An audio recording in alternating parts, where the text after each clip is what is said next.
Imagine waking up tomorrow to the headline, "Canada becomes the 51st state of the United States." What would this mean for both countries? How likely is this scenario? And could it have any historical precedents? In today's video, we'll explore the possibility, the pros and cons, and take a deep dive into the history of U.S. expansion to see if there's any similar case we can learn from. Before diving into the possibilities, let's take a closer look at three major events in U.S. history: the annexation of Texas, the purchase of Alaska, and the admission of Hawaii. These are all key moments in the expansion of the United States, and each one is unique in how it unfolded. Texas, the Lone Star Republic. Texas was an independent nation before it joined the United States in 1845. After winning its independence from Mexico in 1836, Texas was an independent republic known as the Lone Star Republic.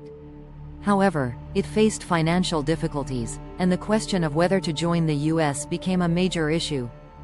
Texas had a pro-slavery economy, which made it a contentious issue for the U.S., especially because of the growing tension between free and slave states. But by 1845, the U.S. was willing to bring Texas into the Union, seeing it as strategically important for its westward expansion. This led to the annexation of Texas in 1845, which ultimately sparked the Mexican-American War. Alaska. The Seward's Folly. Alaska's journey to becoming a U.S. state is a fascinating story. In 1867, the United States purchased Alaska from Russia for $7.2 million, a deal that was initially mocked by critics, who dubbed it Seward's Folly, named after Secretary of State William H. Seward, who brokered the deal. At the time, many Americans thought the purchase was a waste of money, as the area was seen as a barren wasteland. However, the discovery of gold in the late 19th century and the subsequent development of oil reserves turned Alaska into a valuable territory. In 1959, Alaska became the 49th state, and it is now considered a major resource hub for the U.S., with its oil, natural gas, and other mineral deposits playing a critical role in the economy. Hawaii. A strategic military asset. Hawaii's journey to statehood was a bit different. In the late 19th century, the U.S. was focused on expanding its influence in the Pacific Ocean. The U.S. annexed Hawaii in 1898, following the overthrow of the Hawaiian monarchy, which was aided by American businessmen and military presence.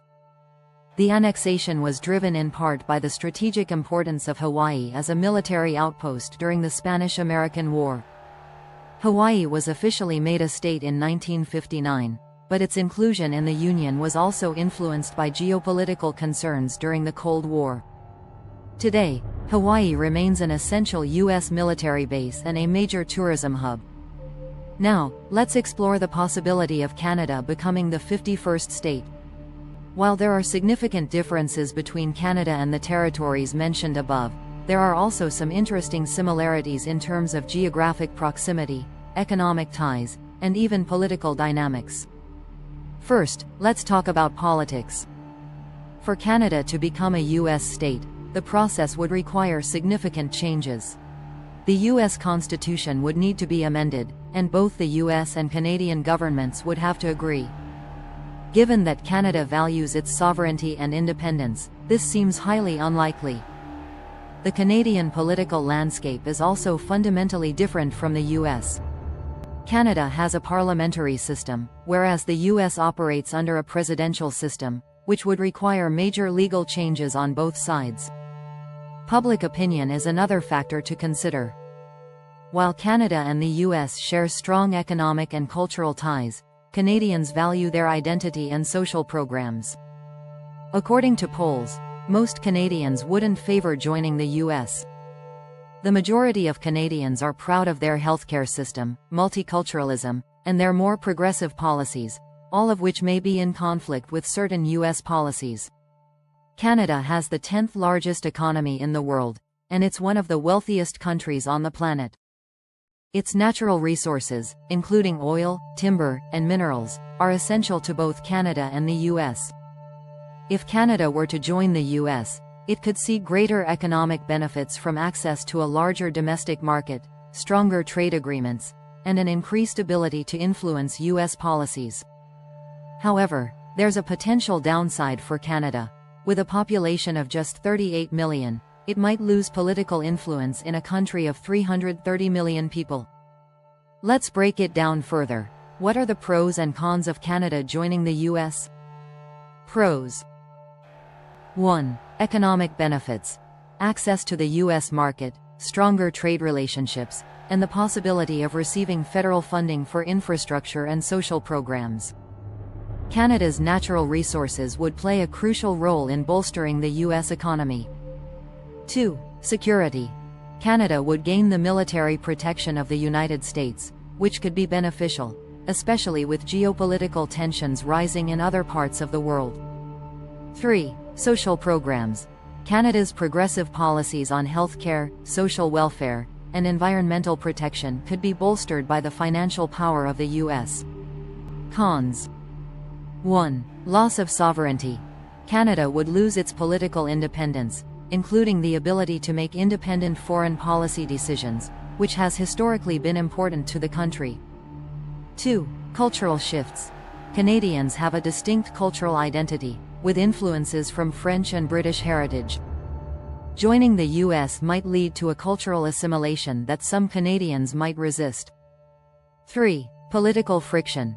The U.S. and Canada have very different political ideologies. Canada's strong social safety nets and policies on gun control, environmental protection, and healthcare may not align with the U.S., creating tensions between the two. Interesting facts and data. Did you know that Canada is the second largest country by land area in the world? That's almost 10 million square kilometers of territory. Adding Canada to the United States would dramatically shift the country's geography. Additionally, Canada's GDP of $2.1 trillion is substantial, but it's only 1/10 the size of the U.S. economy. The U.S. economy would become even more powerful, but Canada would have to adjust to being part of a much larger system. So, could Canada become the 51st state of the U.S.? While it's a fascinating idea, the political, cultural, and economic hurdles make it an unlikely scenario. But who knows what the future holds? The US and Canada already share a strong bond, and we'll likely continue to see collaboration in many areas, even without a formal union. Now, I want to hear from you. Do you think Canada could ever join the US? Or is it better for both countries to maintain their independence? Let us know your thoughts in the comments below, and don't forget to like and subscribe for more deep dives into the biggest stories shaping our world.